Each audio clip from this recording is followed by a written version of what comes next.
14장입니다. 요한복음 14장. 요한복음 14장 1절부터 3절이요. 같이 읽겠습니다.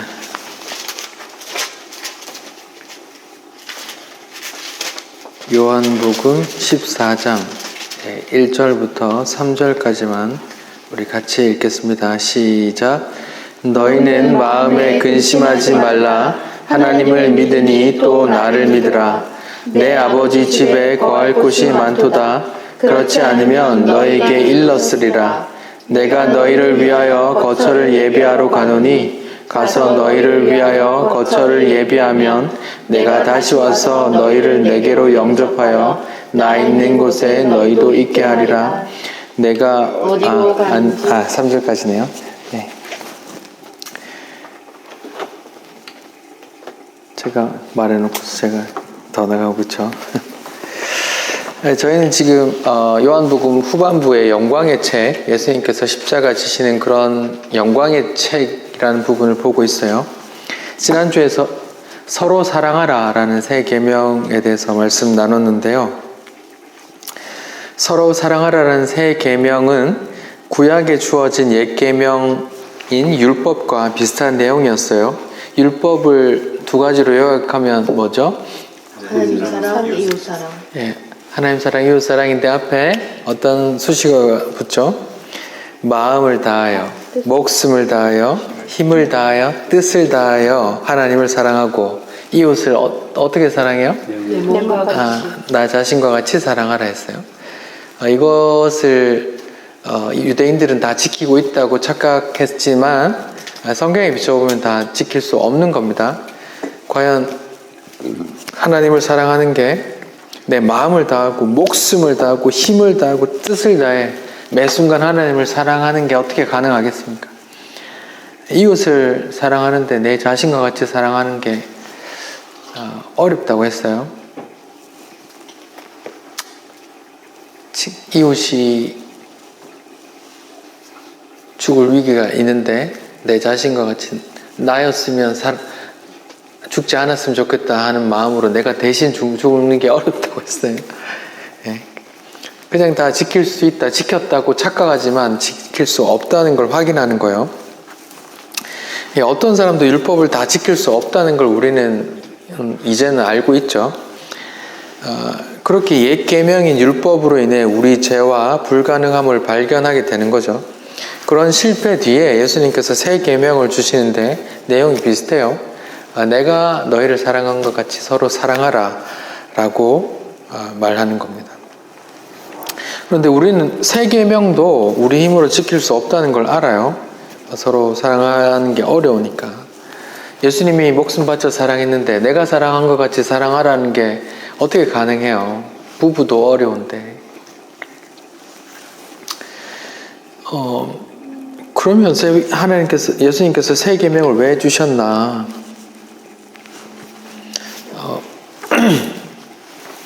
예수님께서 옛 계명인 율법, 그러니까 하나님 사랑, 이웃 사랑을 홀로 이루어내셨어요. 마음을 다하고 뜻을 다하고 힘을 다하고 목숨을 다해 하나님을 사랑했어요. 하나님께서 하라는 말만 했고 하라는 일만 했어요. 자기는 없이. 그리고 이웃을 사랑하는데 어떻게 사랑해요? 목숨을 내놓고 사랑하셨잖아요. 예수님이 그 옛 율법을 온전히 이루신 분이거든요. 그래서 예수님께서 율법에 뭐가 돼요? 마침이 되고 완성이 되는 거예요. 그런 의미에서 예수님께서 새 계명을 주는 겁니다. 근데 새 계명의 내용은 비슷해요. 그것을 우리가 지킬 수 없다 그랬어요. 그럼 왜 주셨어요? 지키지도 못하는 걸 왜 주셨다 했죠? 누가 지켜내신다는 거예요?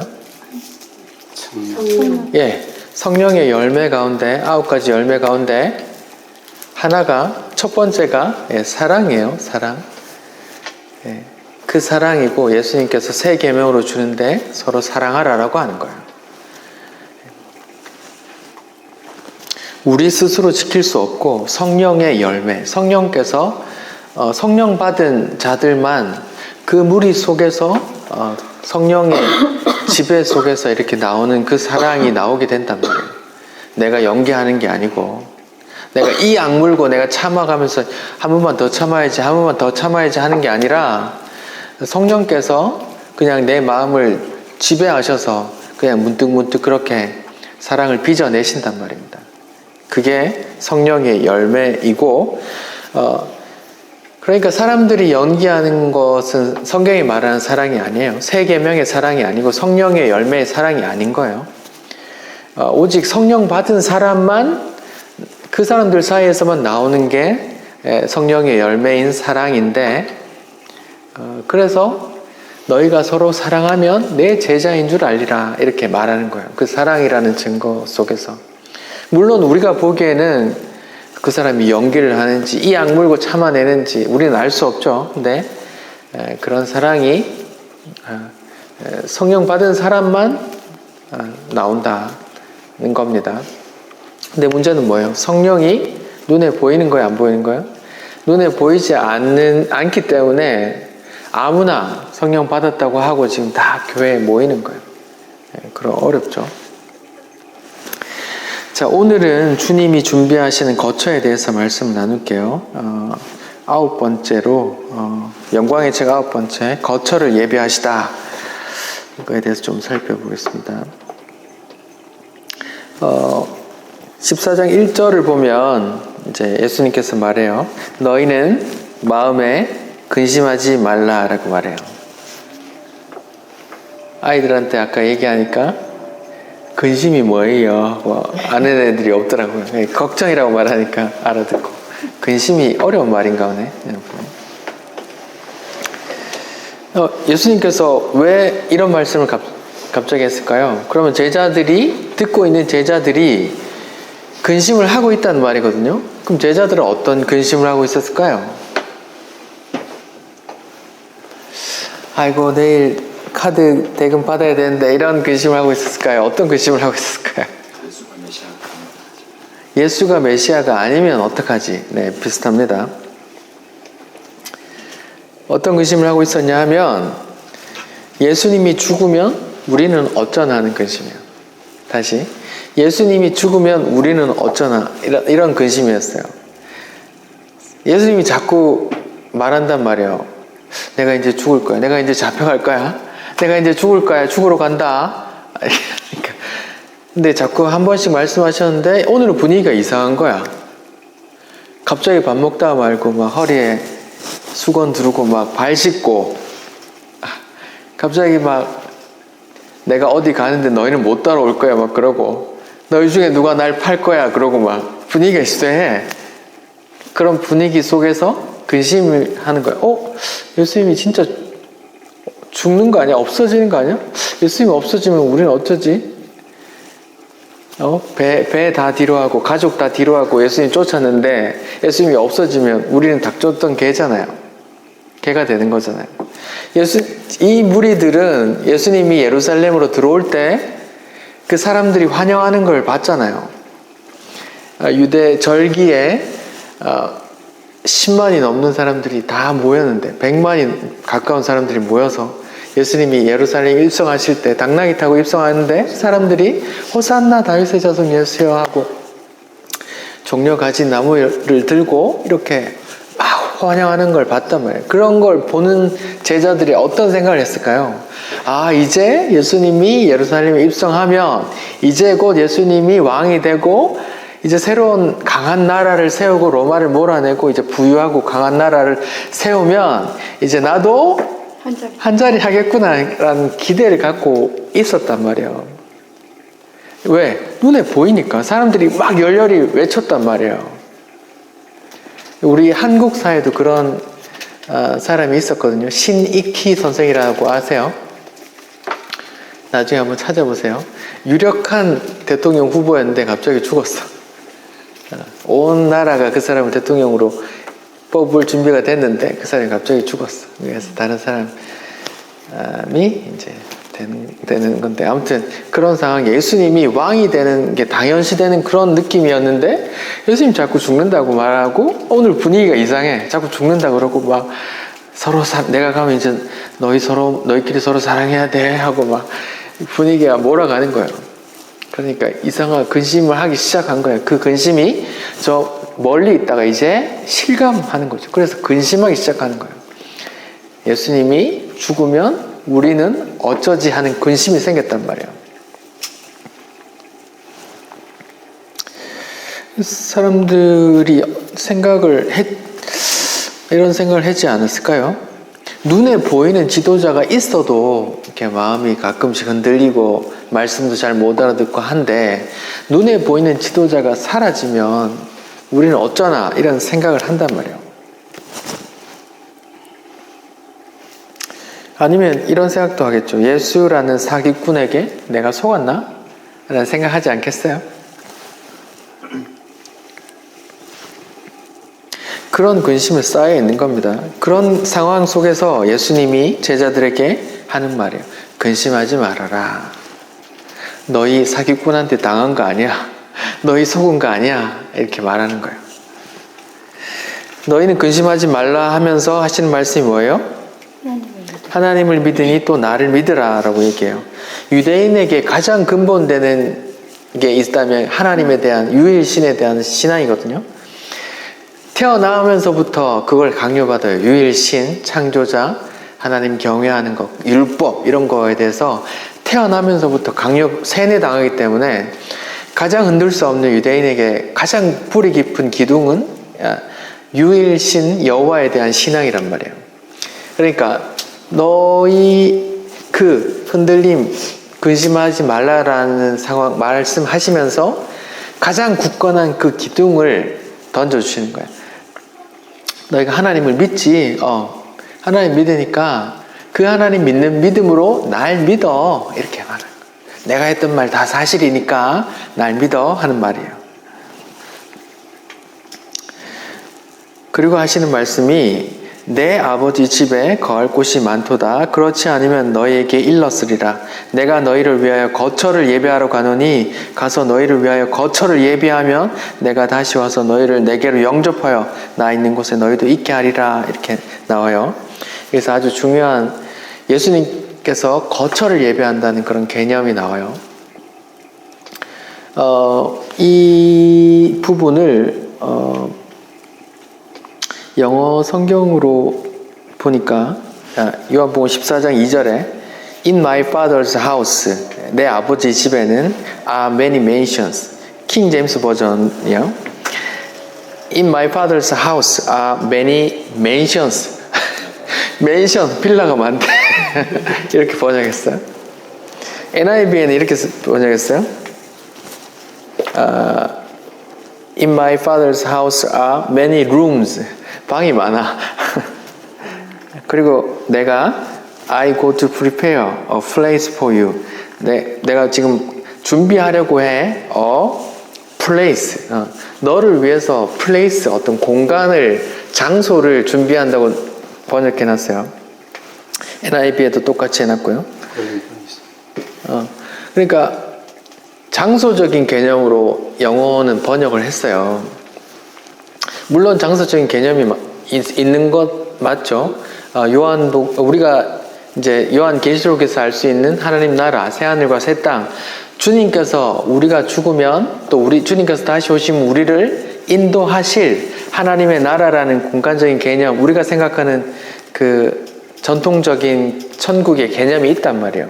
맞습니다. 그 부인할 수 없는데, 지금 예수님께서 하시는 말씀은 그런 공간적인 개념의 거처가 아니에요. 왜 그런지 잘 들어보세요.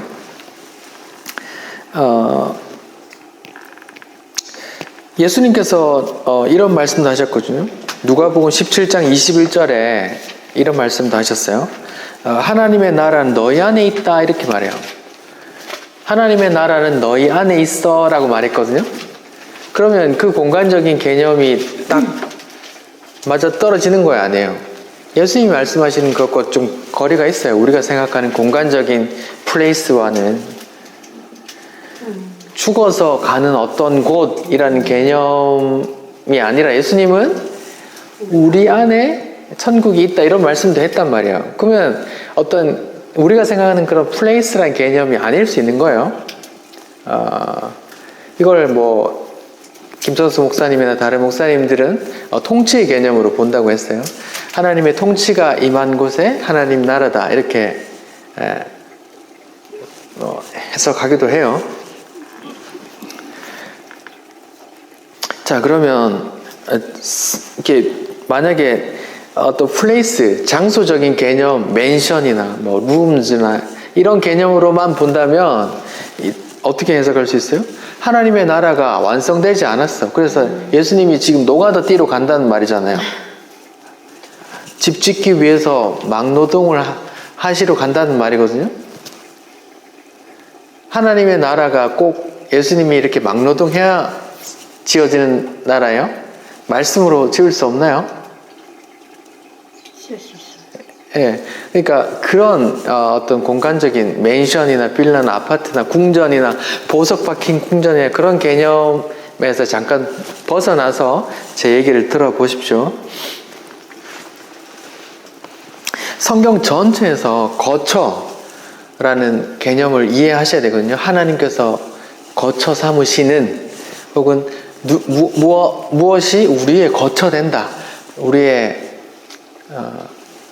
주거지가 된다. 거처가 된다. 거할 곳이 된다. 뭐 이런 개념을 좀 알아야 돼요.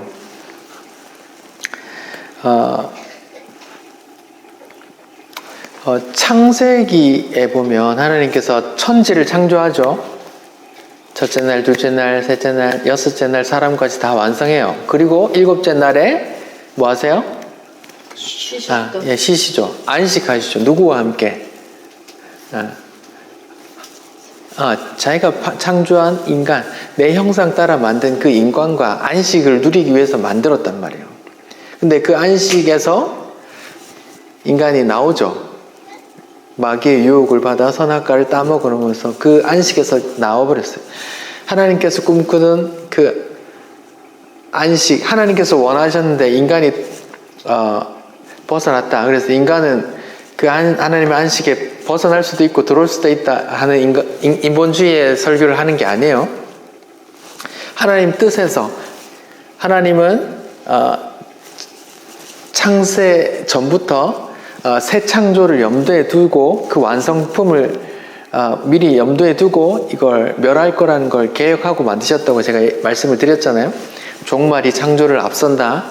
성경 신학적인 개념에서 볼 때 아무튼 선악과를 따먹고 하나님의 집을 떠났어요. 하나님은 그 안식을 회복시키려고 하는 거예요.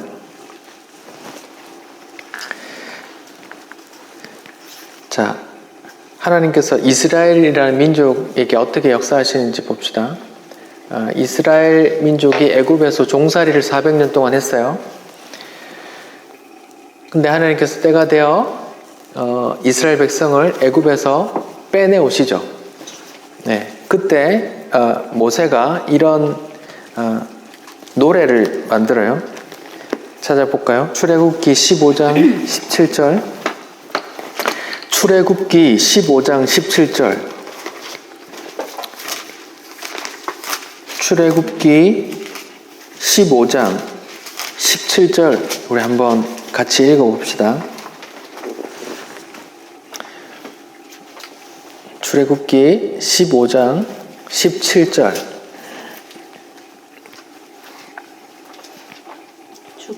같이 읽어봅시다. 시작. 주께서 백성을 인도하사 그들을 주의 기업의 산에 심으리이다. 여호와께서 이는 주의 처소를 삼으시려고 예비하신 것이라. 주여 이것이 주의 손으로 세우신 성소로이다. 자, 보세요. 주의 백성을 인도하사 주의 기업의 산에 심었고 여호와여 이는 주의 처소를 삼으시려고 예비하신 것이라. 주여 이것이 주의 손으로 세우신 성소로소이다. 이렇게 말해요. 지금 주의 처소에 대해서 얘기 나오는데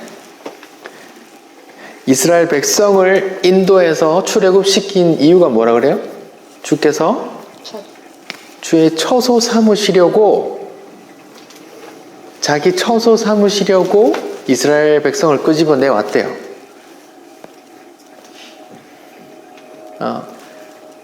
하나님의 그 회복 의지, 그 창세기 안식, 에덴 동산에서의 안식에 대한 회복 의지가 계속 성경 전체에 나오는데 가장 분명하게 나온 때가 출애굽하고 나서 성경에 모세의 입으로 통해서 나오는데 하나님께서 이스라엘 백성을 빼내온 이유가 하나님께서 자기 처소 삼으려고 빼내왔대요.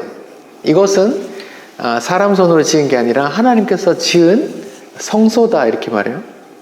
하나님의 힘으로 이스라엘 백성을 빼내왔거든요. 인간이 이스라엘이 싸움을 잘해서 자기 힘으로 출애굽한 게 아니라 하나님께서 10가지 재앙 던지고 홍해에 가르고 애굽 군대 홍해에서 수몰시키고 하면서 하나님의 능력으로 하나님의 손으로 빼내온 하나님의 처소이고 하나님의 성소라고 말하는 거예요. 자 보세요. 아주 중요한 개념이에요. 모세의 입을 통해서 나오는데 이스라엘 자체가 하나님의 뭐예요? 처소. 처소라는 개념이 뭐예요? 청소. 다른 말로는 청소? 성소. 성소. 네. 그러니까 처소는 머무는 거예요. 집이에요. 집은 뭐 하는 곳이에요? 같이 먹고, 같이 자고, 같이 살고, 같이 얘기하는, 같이 청소도 하네. 집이라는 개념이거든요. 근데 하나님께서 머물 집이 누구란 말이에요? 우리. 이스라엘이란 말이에요. 이스라엘 가운데 광야에서 이스라엘 가운데 하나님께서 같이 움직였어요. 이동할 때 만나. 이스라엘이 광야를 지날 때 진을 짜서 가거든요. 그 가운데 성소를 두고 동쪽에는 어느 부족, 그 세 부족씩 이렇게 동서남북으로 이렇게 넣고 성소는 가운데 있고 같이 쭉 움직인단 말이에요. 그 진을 짜서 광야에서도 하나님께서 성막으로 같이 이동했단 말이에요. 근데 구약에서 하나님의 처소는 이스라엘 무리 가운데 성막으로 있었지만 성막은 함부로 들어갈 수 있었어요? 없었어요? 함부로 들어가면 죽인다 그랬어요. 모세의 두 아들이 성막에 함부로 들어가서 불을 함부로 지폈다가 두 아들이 죽었어요. 모세가 첫 번째 대제사장이거든요. 그 모세의 아들들이 제사장들인데 모세의 두 아들이 같이 죽었어요. 하나님께서 성막에는 꼭 이런 불로만 불을 켜야 돼 이렇게 정해줬는데 아무 때나 불을 켰다가 모세의 아들 2명이 죽었단 말이에요. 무섭죠? 그리고 지성소는 가장 거룩한 곳인데 하나님이 거하는 시온자, 하나님의 은혜가 베풀어지는 그 시온자 지성소에는 대제사장이 1년에 한 번 그 희생 제물에 피를 들고 피를 뿌리면서 한 번 들어갈 수 있단 말이에요. 그거 잘못 들어가면 죽기 때문에 대제사장 몸에 방울을 달아서 들어갔단 말이에요. 걸어 다닐 때마다 딸랑딸랑 했단 말이에요. 딸랑딸랑 소리가 안 나면 죽은 거야. 그래서 줄을 달고 가서 줄을 끌어집어 당기려고 했단 말이에요. 워낙 그 무시무시한 곳이었단 말이에요. 구약의 성막은 이스라엘 무리 가운데 거했지만 함부로 들어갈 수 있는 곳이 아니었어요. 꼭 제물의 희생을 들고 대제사장이 구별된 사람이 가서 하나님 뵐 수 있는 그런 성막이었어요. 불완전한 처소였죠. 근데 성경에서 신약에서 고린도전서에서 신약에서의 성전은 뭐예요? 내 몸. 교회 건물이에요? 내 몸이. 성령이 거하는 한 100평 이상 건물 아니면 하나님의 처소가 아니고 그런 건물 아니잖아요. 신약에서 고린도전서 3장과 6장에서 너희는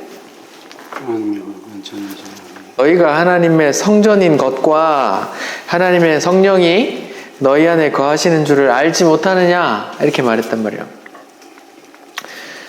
신약에서는 성전, 말하자면 처소, 집이에요. 하나님의 집이 누구예요? 성도예요. 예수를 주로 고백하는 이들의 무리, 그들 속에 누가 계시기 때문에? 성령이죠. 하나님의 삼위일체 중에 한 분이잖아요. 하나님의 영 혹은 다른 이름으로 주의 영, 또 성령이 우리 안에 거하시니까 그 거하시는 그곳이 뭐예요? 성전. 성전이란 말이에요. 하나님의 거처. 근데 구약에서는 들어가면 죽어. 너무 거룩한 곳이기 때문에 구별된 곳인데, 신약에는 왜 아무나 그 성령께서 우리 안에 거하시고 하나님이 우리랑 막 같이 먹고 마신다 그래요? 어떻게 된 거예요? 구약의 성막, 구별된 성막과 신약의 성전이 어떻게 다른 거예요? 그 중간에 뭐가 있어요? 예수님. 예수님이 뭐 했는데? 십자가가 있단 말이에요. 예수님 십자가가 있었기 때문에, 십자가의 의미가 뭔데요, 그러면? 십자가가 뭘 했기 때문에 구별되어서 아무나 들어가면 죽었던 그 죄인들이 이제는 하나님과 대면해서 하나님의 집이 되는 겁니까? 예수님의 십자가 피가 뭐 어떻게 했는데요? 제물로 바치고 속죄, 화목제. 예수님의 죄가 부정한 우리 죄를 어떻게 했기 때문에? 씻었기 때문에. 그걸 다른 그림으로 하면 성전, 지성소 휘장이 이렇게 찢어지는 거룩한, 부정한 죄인과 거룩한 하나님의 그런 막이 찢어진단 말이에요. 왜? 예수 그리스도께서 그 부정한 피를 씻어버렸기 때문에. 자, 보세요. 지금 제가 무슨 얘기하고 있어요? 예수님께서 지금 제자들에게, 야, 걱정하지 마. 내가 지금 여기 처소 예배하러 가거든. 라고 하는 그 처소 예배한다는 말이 무슨 말인지 설명하고 있어요. 예수님께서 지금 노가다 뛰러 간다는 말이 아니에요. 우리가 생각하는 그 어떤 공간, 플레이스적인 그런 공간을 이렇게 손질하러 지으려고 가는 게 아니란 말이에요. 성경 전체에서 처소라는 개념을 알아야 한단 말이에요. 그 처소를 준비한단 말이에요. 그럼 제가 지금 구약의 성막과 신약의 성전을 이야기했어요. 구약에는 들어가면 죽어. 너무 거룩해서 죄인이 들어가면 죽어. 1년에 단 한 번 대제사장이 방울 달고 줄매 달고 그 희생제물에 피를 뿌리면서 갔단 말이에요. 그런 거룩한 장소가 신약에는 그냥 예수 믿는 성도들이 하나님과 함께 대면하고 기도하고 함께 먹고 마시고 할 수 있게 됐단 말이에요. 그 중간에 뭐가 있었기 때문에? 예수님의 십자가가 있었기 때문에 그런 거예요. 그러면 하나님의 처소가, 하나님의 뜻은 이 자기 백성을 하나님의 처소 삼는 거였어요. 하나님의 처소 삼아 하나님과 함께 살면서 영원토록 안식 누리는 거예요. 하나님의 뜻이. 근데 구약에서 그런 제한이 있어서 죄인이기 때문에, 그래서 그 한계를 깨트린 게 예수님이란 말이에요. 예수님이 십자가 피로 씻었단 말이에요. 거처를 예배하러 간다는 말은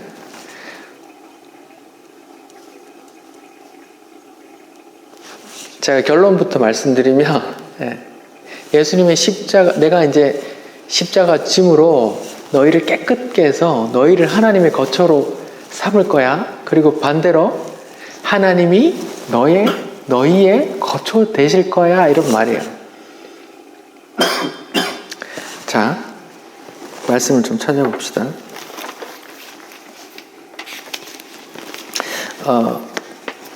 시편 90편, 시편 한번 봅시다. 시편 90편에 90편 1절을 봅시다.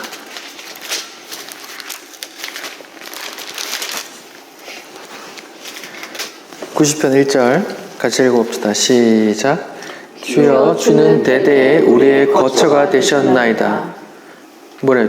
주 하나님께서 뭐가 되셨대요? 우리 거쳐. 누구의? 우리. 우리의 거처가 되셨대요. 아까 제가 출애굽기 15장 17절에서 하나님께서 이스라엘 백성을 거처 삼으신다 했어요. 그러니까 이스라엘이 하나님의 거처가 되고, 근데 시편 90편에 따르면 하나님이 우리의 거처가 되신대요. 그러면 거처가 쌤쌤이네요. 이 존재가 하나님의 거처가 되고 하나님이 또 우리 거처가 되고, 그러면 이걸 다른 말로 하면 뭘까요? 요한복음 표현으로 바꾸면 내가 하나님 안에 너희가 내 안에 하나님이 너희 안에 뭐 이렇게 막 한단 말이에요.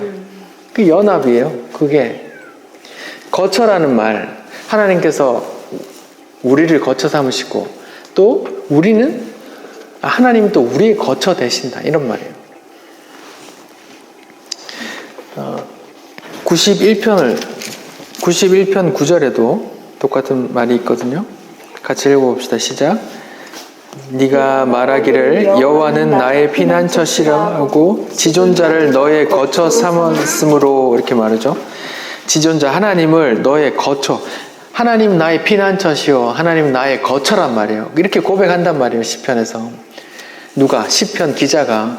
이스라엘 성도, 지금 우리 시대 우리가 성도가 하나님은 우리의 피난처시고 우리의 거처십니다 라고 고백하고, 또 반대로 하나님은 내가 너를 내 거처 삼을게 라고 하신단 말이에요. 성경에서 거처란 하나님과 관계에서 거처는 이런 개념이에요. 이걸 요한복음 표현으로 바꾸면, 지금 요한복음 14장 20절 표현으로 바꿔볼게요. 요한복음 14장 20절 제가 읽어볼게요. 그날에는 내가 아버지 안에, 너희가 내 안에, 내가 너희 안에 있는 것을 너희가 알리라, 이렇게 표현한단 말이에요. 그러니까 예수님이 아버지 하나님 안에, 너희가 또 내 안에, 또 내가 또 너희 안에, 서로 거처가 돼 하나가 됐단 말이에요. 연합. 요한복음 17장 21절. 요한복음 17장은 예수님께서 십자가 지시기 전에 마지막 피눈물 흘리시면서 했던 기도들인데, 그 기도들의 중심된 요지 중에 하나가 있고요. 21절부터 제가 읽어볼게요. 아버지여, 아버지께서 내 안에, 내가 아버지 안에 있는 것 같이 그들, 누구예요? 예수 믿는 자들, 제자들, 또 제자들로 인해서 믿게 될 그 성도들, 그들도 다 뭐가 되게? 하나가 되게 우리 안에 있게 하사 세상으로 아버지께서 나를 보내신 것을 믿게 하옵소서, 이렇게 기도한단 말이에요.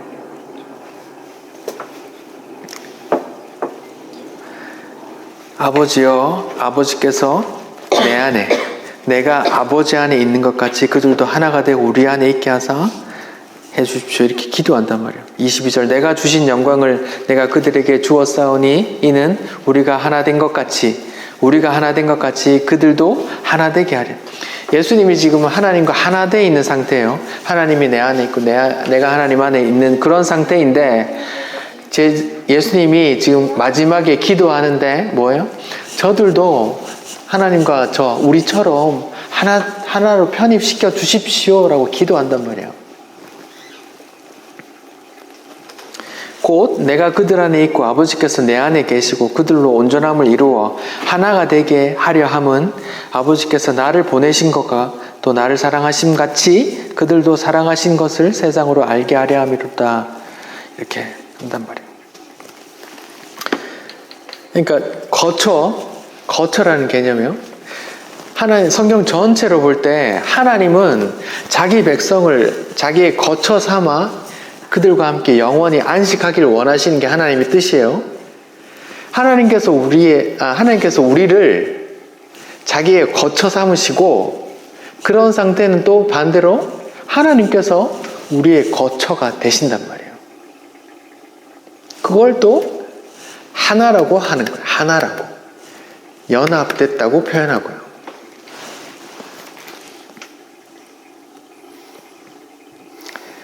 자, 제가 지금 거처에 대한 개념을, 성경 전체의 개념을 말씀드렸어요.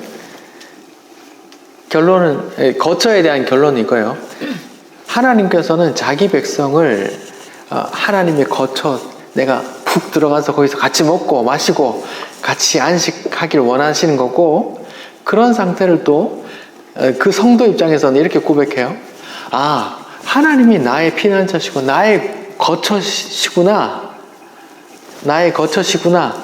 아, 이제 나는 하나님의 백성이 되고 하나님은 나의 하나님이 되는구나. 이렇게 고백한단 말이에요. 그런 게 거처의 개념이에요. 그러면 예수님께서 그런 거처를 만드러 간다, 예배하러 간다는 말은 뭐예요?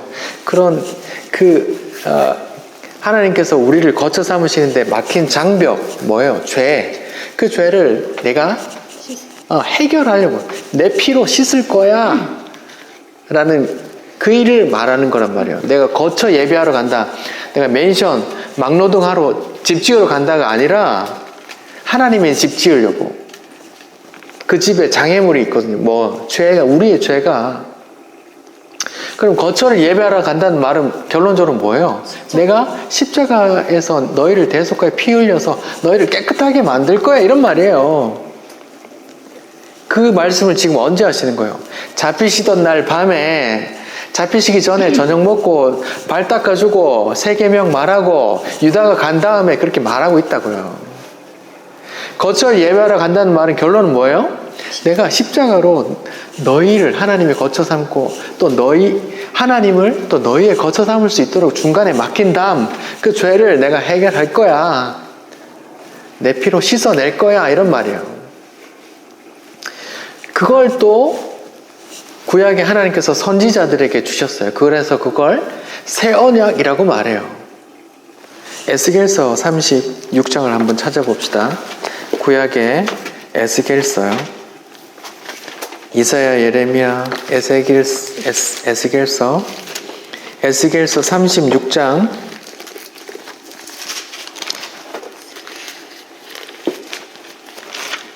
에스겔서 36장 24절부터 제가 같이 읽어봅시다. 에스겔서 36장 24절부터요.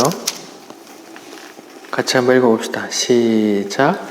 내가 너희를 여러 나라 가운데 인도하여 내고 여러 민족 가운데서 모아 데리고 고국 땅에 들어가서 맑은 물을 너희에게 뿌려서 너희로 정결하게 하되 곧 너희 모든 더러운 것에서와 모든 우상 숭배에서 너희를 정결하게 할 것이며 또 새 영을 너희 속에 두고 새 마음을 너희에게 주되 너희 육신에서 굳은 마음을 제거하고 부끄러운 마음을 줄 것이며 내 영을 너희 속에 두어 너희로 내 율례를 행하게 하리니 너희가 내 규례를 지켜 행할지니라. 여기서 보시면 25절에 보면 맑은 물을 너에게 뿌려서 정결하게 한다 하죠.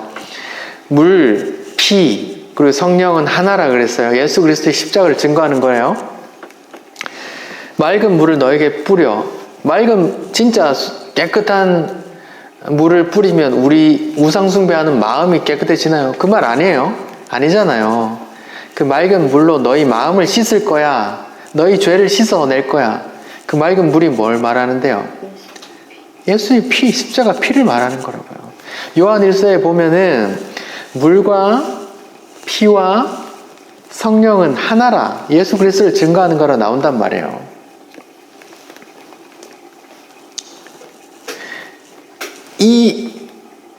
이 새 언약, 에스겔 선지자에게 주셔서 증거한 이 새 언약이 예수님께서 지금 그 말을 또 다르게 내가 지금 거처를 예배하러 가 이렇게 말하는 거예요. 하나님의 거처, 죄로 더럽혀진 이 거처, 이 자기 백성을 깨끗게 씻으려면 내 피가 필요하거든 이렇게 하는 거예요. 그걸 또 요한계시록에서는 또 다르게 표현해요. 자, 찾아봅시다. 요한계시록 성경 제일 뒤에 있습니다. 요한계시록 7장이요. 요한계시록 7장. 요한계시록 7장에는 그 14만 4천 그 신천지라는 이단에서 14만 4천 안에 들어가야 된다고 하고 막 계속 전도 열심히 했는데 14만 4천이 넘어가니까 막 또 그 중에서 14만 4천이 골라진다 하고 있는 그 얘기예요. 14만 4천 그냥 문자 그대로 14만 4천 명이 아니라 그랬어요. 12 곱하기 12 곱하기 1000이 14만 4천이에요. 12 구약의 12 민족 이스라엘 자기 백성 하나님께서 택한 백성을 나타내는 12 또 신약의 12 뭐예요? 12제자 그냥 10이라는 숫자가 그 자기 백성 택한 백성이란 뜻이에요. 거기서 많다라는 1000을 곱한 수예요. 상징적인 수란 말입니다. 신천지 모 이단에서 말하는 그런 그냥 픽스된 그런 숫자가 아니란 말이에요. 14만 4천이 나오고 또 흰옷 입은 큰 무리가 나와요. 7장 9절 2일 후에 내가 보니 각 나라 족속과 백성과 방언에서 아무도 능히 셀 수 없는 큰 무리가 많은 무리가 흰옷을 입고 손에 종려가지를 들고 보좌 앞과 어린 양이 서서 큰 소리로 외쳐 이르되 구원하시니 보좌 앉으신 하나님 어린 양께 있도다 그렇게 찬송하는데 13절 장로 중 하나가 응답하여 나에게 이르되 이 흰옷 입은 자들이 누구며 어디서 왔습니까? 잘 모르겠는데 좀 말해주세요 하니까 그가 나에게 말하기를 이는 큰 환란에서 나오는 자들인데 어떻게 됐다고요? 어린 양의 피에 그 옷을 씻어 희게 하였느니라. 어린 양의 피에 씻어 희어졌단 말이죠. 아까 에스겔서 36장에 보면 맑은 물로 씻었단 말이 하고 요한계시록 7장에는 예수 그리스도의 피에 빨아서 흰옷이 됐단 말이에요. 이걸 문자대로 보면은 예수 그리스도의 피에 빨았는데 흰옷이 돼요? 아니잖아요. 문자대로 보면 안 된단 말이에요. 그리스도의 피로 거룩한 피로 씻어 흰옷을 입었다. 거룩하게 되었다. 하나님의 성전이 되었다. 이런 말이에요. 그들이 하나님과 함께 성전에서 영원히 거한단 말이에요. 15절 그러므로 그들이 하나님의 보좌 앞에 또 그 성전에서 밤낮 하나님을 섬김에 보좌에 앉으신 이가 그들 위에 장막을 치리니 그 함께 거한단 말이에요. 그들이 하나님의 처소가 된 그들이 다시는 뭐예요? 줄이지도 아니하고 목마르지도 아니하고 해나 아무 뜨거운 기운에 상하지도 아니하리니 이는 보좌 가운데 계신 어린 양이 그들의 목자가 되사 생명수 샘으로 인도하시고 하나님께서 그들의 눈에서 모든 눈물을 씻어 주실 것이다. 무슨 말이에요? 영원토록 하나님과 함께 영원토록 행복하게 잘 살았습니다 하는 얘기란 말이에요. 이 이야기가 어떻게 가능해져요? 예수님께서 거처를 예배하러 가시는 그 일 때문에 가능하다고요. 그럼 그 일이 뭔데요? 십자가. 예수님 십자가에 죽으시는 이야기를 하고 있단 말이에요. 다 똑같은 말이에요. 예수님께서 지금 잡히시던 날 밤에 제자들하고 밥 먹다가 갑자기 발 씻는 거 자기가 지금 종의 신분으로 내려와 종을 이웃사랑하는 그 십자가의 죽으심을 상징하는 행동이고 새 계명도 그러하고 지금 내가 거처를 예배하러 간다. 너희가 거할 하나님이라는 거처를 만들 거야. 또 하나님의 거처를 또 만들 거야. 그런 거처를 예배하러 간다는 개념이 구약의 새 언약, 맑은 물을 내 백성에게 부어서 내가 그 마음을 깨끗게 씻어줄 거야. 그리고 내 영을 부을 거야. 그게 무슨 말이에요? 내가 그들을 중에 거한다는 말이잖아요. 깨끗이 씻어서 내 영을 거기 부을 거야 하면 하나님이 그 중에 거한다는 말이죠. 하나님의 거처가 된단 말이에요. 그게. 또 반대로 우리는 하나님이 우리의 거처 되는 거예요. 우리 영혼을 영원토록 책임져 주시는 그 거처가 되신단 말이에요.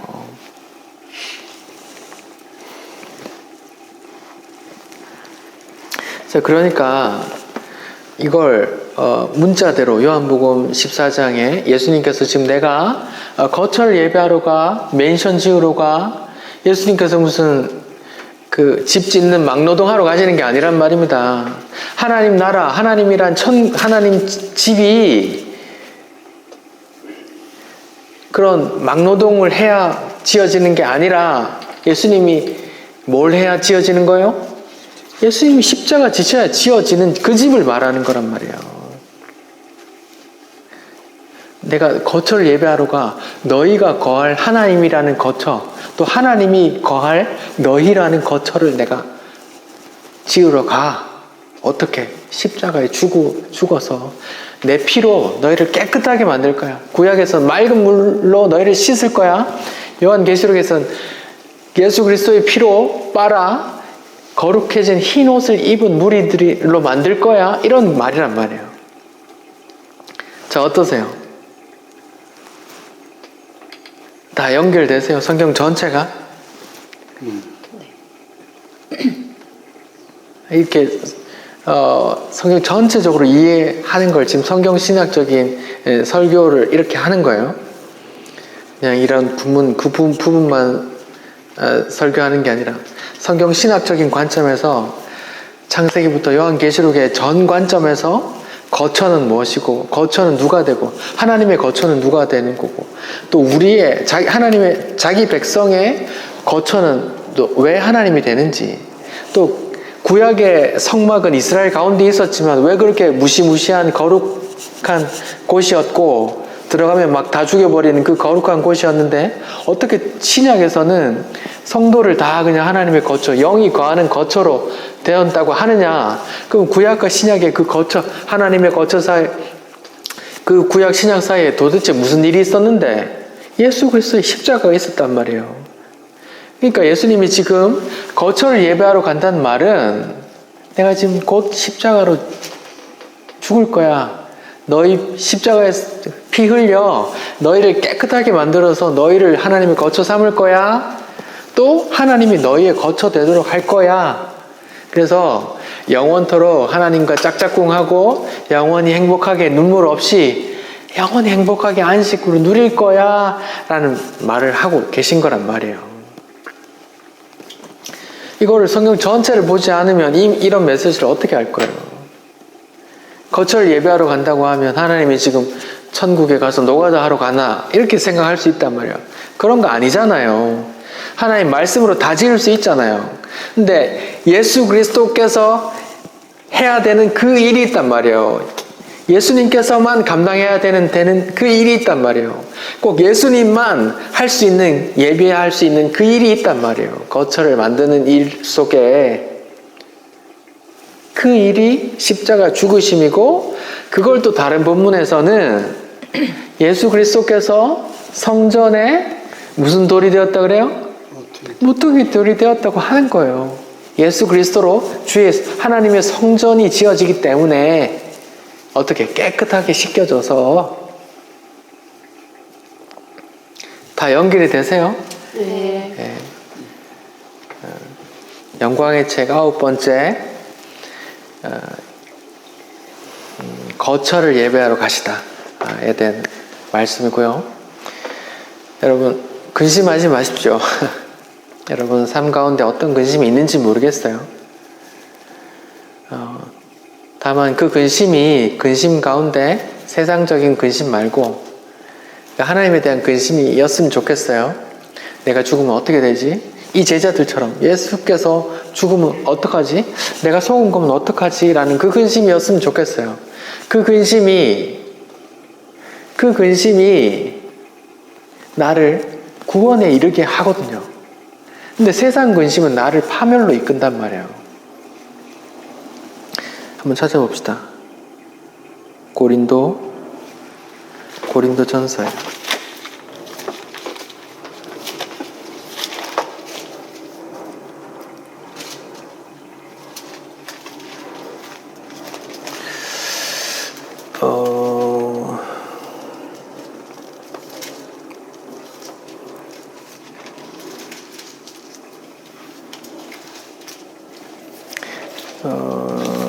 고린도전서 근심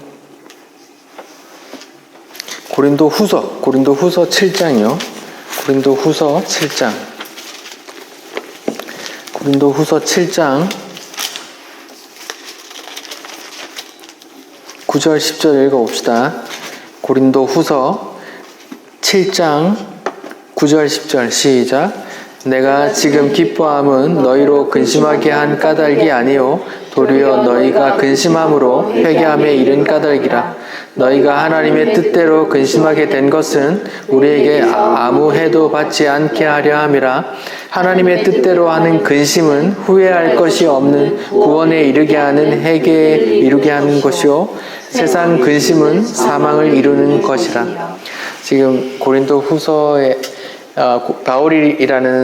바울이 고린도의 편지를 여러 번 쓰거든요. 여러 번 쓰는 내용이 책망하는 내용이에요. 야 이놈들아, 바울파, 아볼파 그런 게 어딨어? 그 너희 무리 중에 아버지의 여자를 동침하게 하고 그런 걸 왜 가만히 놔두냐? 응? 뭐 은사는 어떻고 지자랑하고 그 다 때려쳐. 니네 그러면 되겠냐? 하는 책망하는 편지를 여러 통 썼단 말이에요. 그러니까 바울이 내가 너희를 근심하게 해서 좀 미안했는데 난 지금 기뻐. 왜? 그 책망하는 그 근심이 너희를 회개하게 만들었고 그 회개가 너희를 구원에 이르게 할 거거든. 그러니까 말씀 듣고 우리가 기분 나쁠 수 있잖아요. 근심할 수 있잖아요. 왜 저런 말씀을 하시지? 근데 말씀으로 인한 근심은 우리를 회개하게 만들고 구원에 이르게 한단 말이에요. 근데 반면에 뭐예요? 세상 근심은 뭐예요? 사망을 이루느니라. 세상 근심이 뭔데요?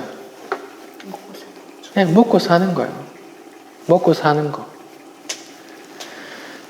먹고 사는 걸 열심히 걱정해서 우리 모두 원하는 경제적 자유, 돈 걱정 안 하고 사는 자유를 이뤘다고 칩시다. 근데 그 근심으로 내가 원하는 걸 이뤘다 할지라도 그것이 무엇으로 연결된다 그래요? 사망에 이르게 한대요. 그러니까 너무 근심하지 마십시오.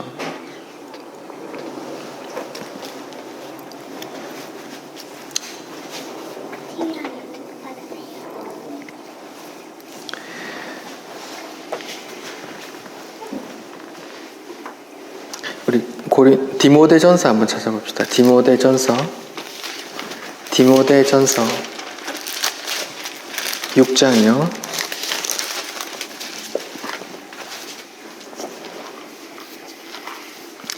디모데전서 6장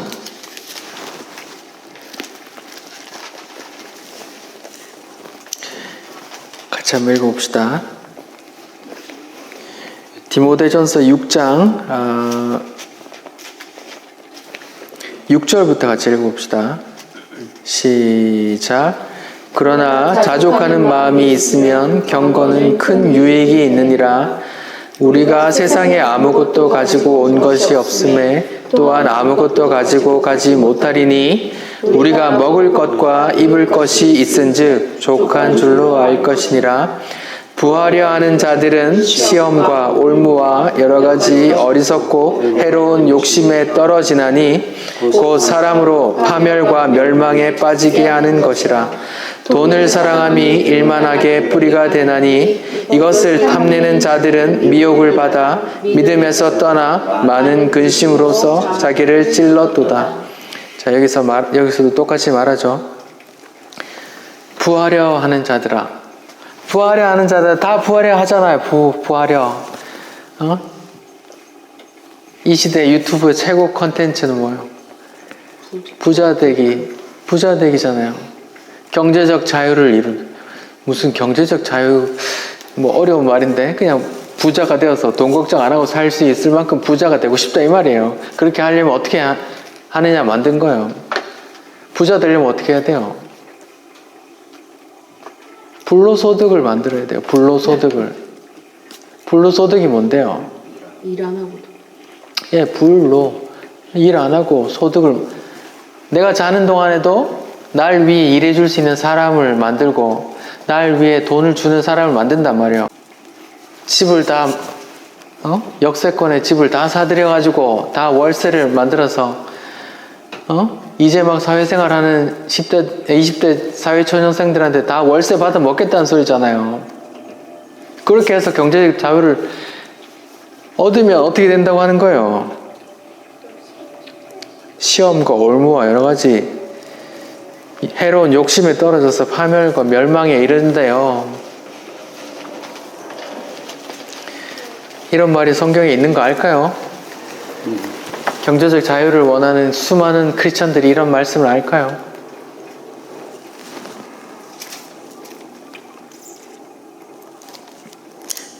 빌립보서 4장을 봅시다.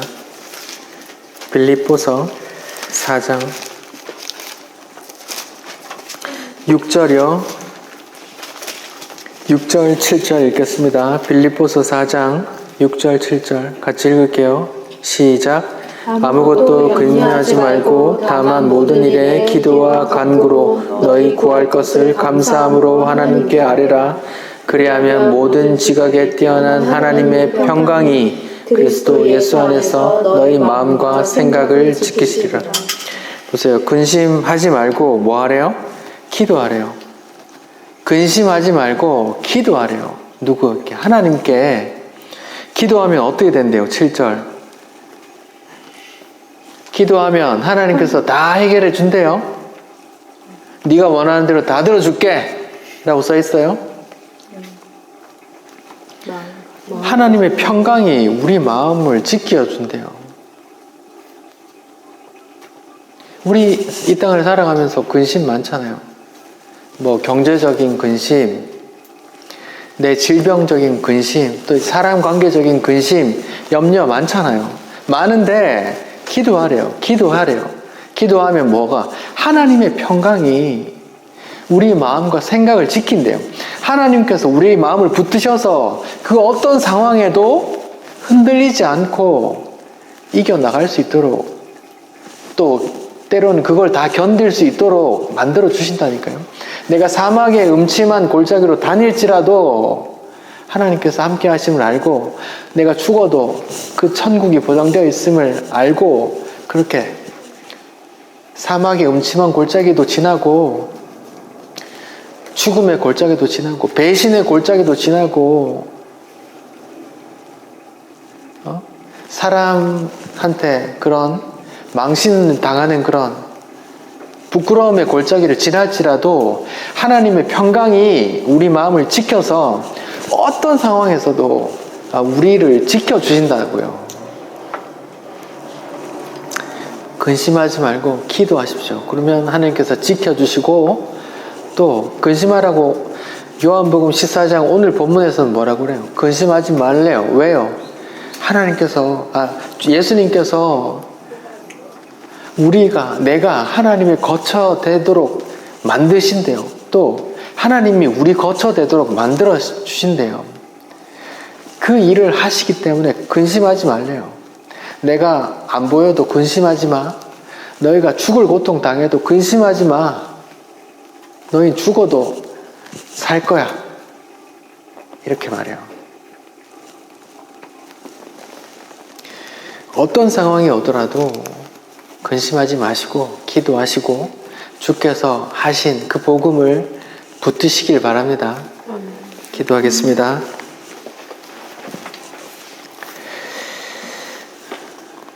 하나님 감사합니다. 주께서 우리를 위해 대신 피 흘려 죽으심으로 그 피로 우리 죄를 깨끗이 씻어 주셔서 우리를 하나님의 거처 삼아 주시고 또 하나님이 우리의 거처 되어 주시니 감사합니다. 하나님 어떤 상황이 오더라도 그 근본 되는 이 복음을 주께서 우리 거처를 예비하셨음을 기억하고 붙들게 도와주십시오. 우리가 어려움 가운데 근심하며 기도할 때에 하나님의 평강이 우리의 마음과 생각을 지켜주시옵소서. 예수 그리스도의 이름으로 기도드립니다. 아멘. 우리 아까 338장 1절만 찬송합시다.